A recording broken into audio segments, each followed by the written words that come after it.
speaking of the trans issue, Josh Seiter, who was a contestant on The Bachelorette, I'm told, apparently has been faking a transgender transition. Here he is in his own words. And I think a lot of trans women are turned on at the thought of themselves being women. Guess what? It doesn't magically make them women. It doesn't mean we have to accept that they're women. They are simply men turned on at the thought of themselves being women. That's great. We live in a free country. You can do whatever you want, but don't make your fetish my truth. I don't have to accept it. To go to the second part of your question, how did I come up with this? I was talking with some friends and we said this is patently false. Men do not magically become women. I said, let's look at the medical literature and what it says. It says that trans people don't have to transition, don't have to have gender dysphoria, don't have to get surgery, and don't have to get hormones. If they feel they are a different gender than their bio-sex, then they are trans and they are valid. And I said, understandably, this is ridiculous. Then I can present exactly how I am, and I can be trans and valid if I say that's my gender identity. And so I said, let me prove how ridiculous this is using reductio ad absurdum by being trans for 5-6 months, and hopefully people will understand then how ridiculous this is. Okay, so he pretended to be for 6 months, and now he's hoping people understand how ridiculous this is. It's a funny troll. It's clever. I see how he came up with it.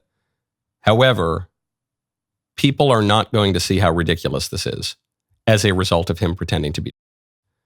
Because it is not possible to pretend to be, because is pretend. So it's not, the people, first of all, if the story even gets out there, I'm not sure that you're going to hear about it far beyond, that was Alex Stein's show or maybe my show, but you're not going to hear about it far beyond that.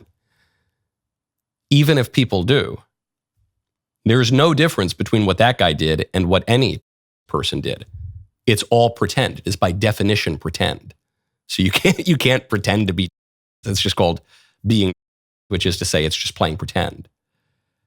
Also, is not the end that the libs are seeking. Like gay marriage, like the whole sexual revolution, is just a stop along the way to an even more radical end. And you're beginning to see the next stage of the sexual revolution for the left, which is not men pretending to be women or women pretending to be men. It's the abolition of sexual difference altogether. It's everyone becoming a kind of formless, sexless blob. It's sterility and it's everyone looking just kind of androgynous. It's pretty girls making themselves look ugly and men making themselves look effeminate and everyone just looking like Pat from SNL. You know, just everyone looking like this type of person where you can't tell are they man or they woman. And the joke on the old SNL sketch was that you should be able to tell whether the person is a man or a woman, but sometimes you can't. The reality of it now is that it is by design that you can't tell if a person is a man or a woman. Because ultimately, the real end of is transcending humanity. It's called transhumanism among some of the weirdo ideologues out there. But you hear it spoken of in the mainstream, that we're going to upload our consciousness, that we're going to live forever somehow, we're going to become cyborgs, we're going to enhance our bodies through the fourth industrial revolution to meld with technology so that sexual difference won't even really matter anymore. The left-wing writer and ideologue Yuval Harari says we're going to become Homo Deus, not Homo sapiens. We're gonna evolve. We're gonna consciously create a new kind of creature. We're going to make ourselves evolve beyond that to Homo Deus, to man as a kind of God. So that's really what they're after in the long run.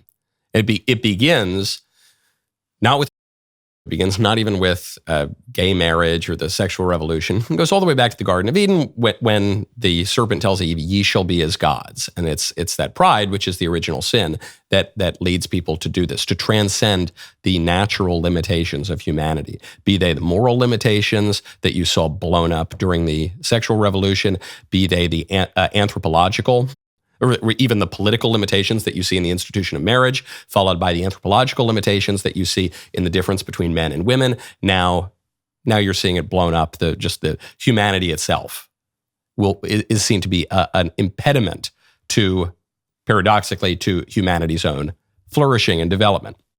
That was a great clip. Now, ring the bell, subscribe to the Michael Knowles YouTube channel. We'll see you next time.